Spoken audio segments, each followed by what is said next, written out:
it's Mama D here with Advent Day 20. We're reading Luke chapter 20 today.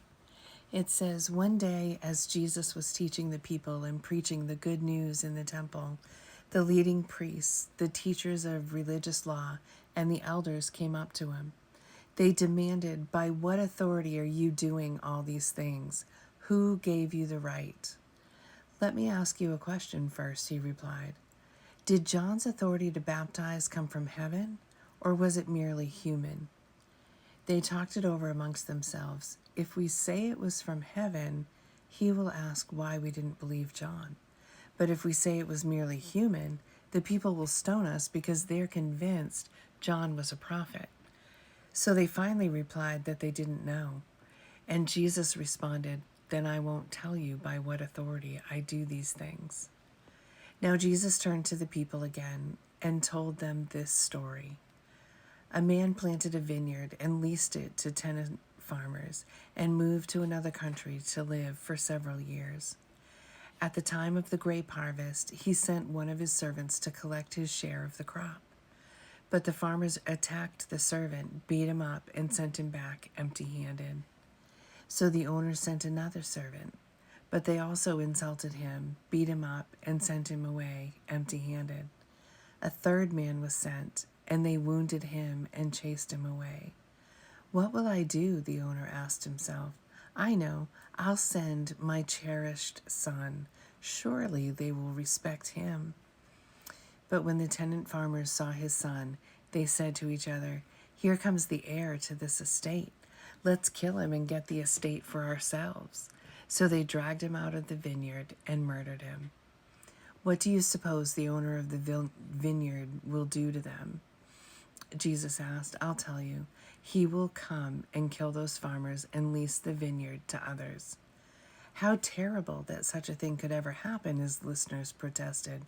Jesus looked at them and said, "Then what does this scripture mean?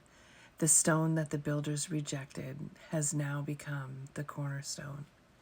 Everyone who stumbles over that stone will be broken to pieces, and it will crush anyone it falls on."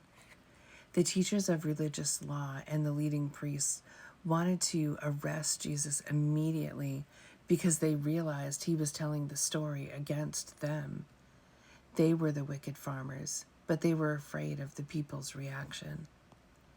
Watching for their opportunity, the leaders sent spies pretending to be honest men. They tried to get Jesus to say something that could be reported to the Roman governor so he would arrest Jesus. "Teacher," they said, "we know that you speak and teach what is right and are not influenced by what others think. You teach the way of God truthfully. Now tell us, is it right for us to pay taxes to Caesar or not?" He saw through their trickery and said, "Show me a Roman coin. Whose picture and title are stamped on it?" "Caesar's," they replied.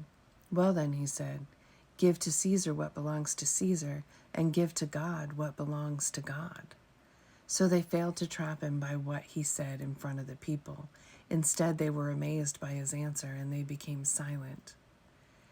Then Jesus was approached by some Sadducees, religious leaders who say there is no resurrection from the dead. They posed this question: "Teacher, Moses gave us a law that if a man dies, leaving a wife but no children, his brother should marry the widow and have a child who will carry on the brother's name. Well, suppose there were 7 brothers. The oldest one married and then died without children, so the second brother married the widow.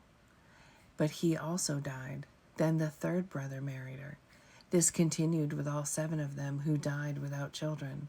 Finally, the woman also died. So tell us, whose wife will she be in the resurrection?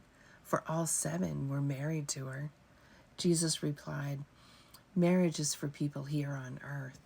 But in the age to come, those worthy of being raised from the dead will neither marry nor be given in marriage, and they will never die again. In this respect, they will be like angels. They are children of God and children of the resurrection.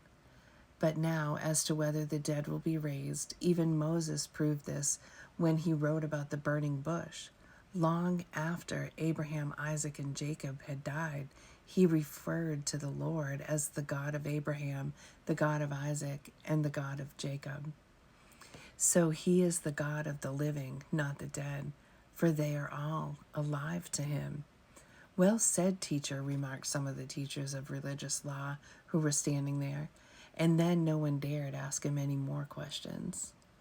Then Jesus presented them with a question. Why is it, he asked, that the Messiah is said to be the son of David? For David himself wrote in the book of Psalms, "The Lord said to my Lord, sit in the place of honor at my right hand until I humble your enemies, making them a footstool under your feet." Since David called the Messiah Lord, how can the Messiah be his son? Then, with the crowds listening, he turned to his disciples and said, "Beware of these teachers of religious law, for they like to parade around in flowing robes and love to receive respectful greetings as they walk in the marketplaces, and how they love the seats of honor in the synagogues and the head table at banquets. Yet they shamelessly cheat widows out of their property and then pretend to be pious by making long prayers in public. Because of this, they will be severely punished." And that's it for today. Come back tomorrow for Luke 21.